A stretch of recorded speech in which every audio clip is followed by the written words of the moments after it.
세계 증시와 우리 증시를 짚어보는 3분 증시입니다. 연합인포맥스 권영욱 기자와 함께합니다. 안녕하십니까? 안녕하십니까? 네, 지난 1월 15일은 이 마틴 루터 킹의 날로 미국 증시가 이제 휴장을 했고, 그럼 오늘은 그 국내 코스피부터 정리해 주시죠. 네, 어제 코스피는 기관들의 매수세 속에 9거래일 만에 반등에 성공했습니다. 지수는 강보합권인 2,525.99로 거래를 마쳤는데요.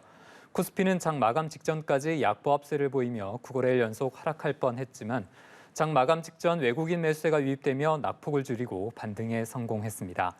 국내 대장주인 삼성전자가 마감 직전 상승폭을 늘려 1% 넘게 오른 것도 코스피 반등에 영향을 미쳤는데요. 아무래도 최근 하락세가 과도했다는 인식에서 매수세가 들어온 것으로 풀이됩니다. 시가총액 상위 종목 가운데는 삼성전자 외에도 삼성바이오로직스와 기아가 2% 넘게 올랐고요. 현대차도 1% 가까이 상승했습니다. 반대로 LG에너지솔루션과 셀트리온은 3에서 4%가량 내렸고요.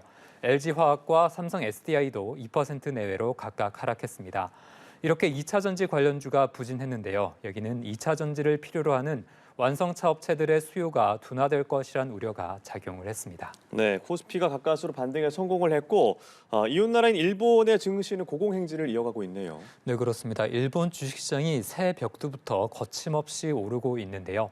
일본 증시는 6거래일 연속 오르면서 거품 경제 시절이던 지난 1990년 2월 이후 34년 만에 최고치를 경신했습니다.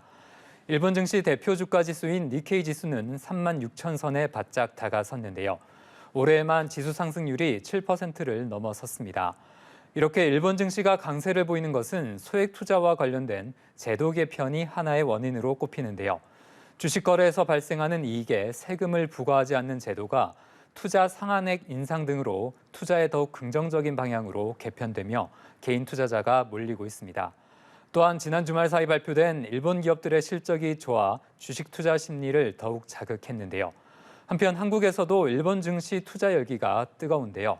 소위 일학개미로 불리는 국내 투자자들은 반도체와 게임을 중심으로 일본 주식을 사들이고 있습니다. 네, 대만 얘기도 해보죠. 총통 선거가 끝이 났고 친미 성향의 후보가 당선이 됐습니다. 주식시장에 어떤 영향을 미칠까 전망하는 분들이 많은 것 같아요. 네, 그렇습니다. 이번 대만 선거가 향후 미중 관계를 좌우할 중대 변수로 이목이 쏠렸었습니다. 예. 실제 친미 반중 성향의 민진당이 재집권에 성공해 지정학적 위기가 고조될 것이라는 우려가 컸었는데요. 하지만 글로벌 주식시장에 미치는 영향은 제한되고 있습니다. 전문가들은 이번 민진당의 승리가 사실상 반쪽짜리 성공으로 평가되면서 민진당이 뜻을 강하게 추진하기에는 어려움이 따를 것으로 보고 있는데요. 실제 민진당이 선거에서 이기긴 했지만 지지율이 과거보다 눈에 띄게 낮아진 데다 동시에 치러진 국회의원 선거에서 과반 확보에 실패하기도 했습니다. 이 때문에 민진당이 일방적으로 친미와 반중 노선을 취하기는 어려울 것으로 전망되는데요.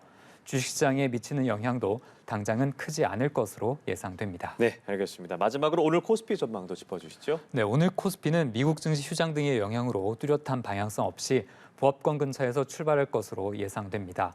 지수는 기업 실적을 주목하며 종목별로 등락이 엇갈릴 것으로 전망되는데요.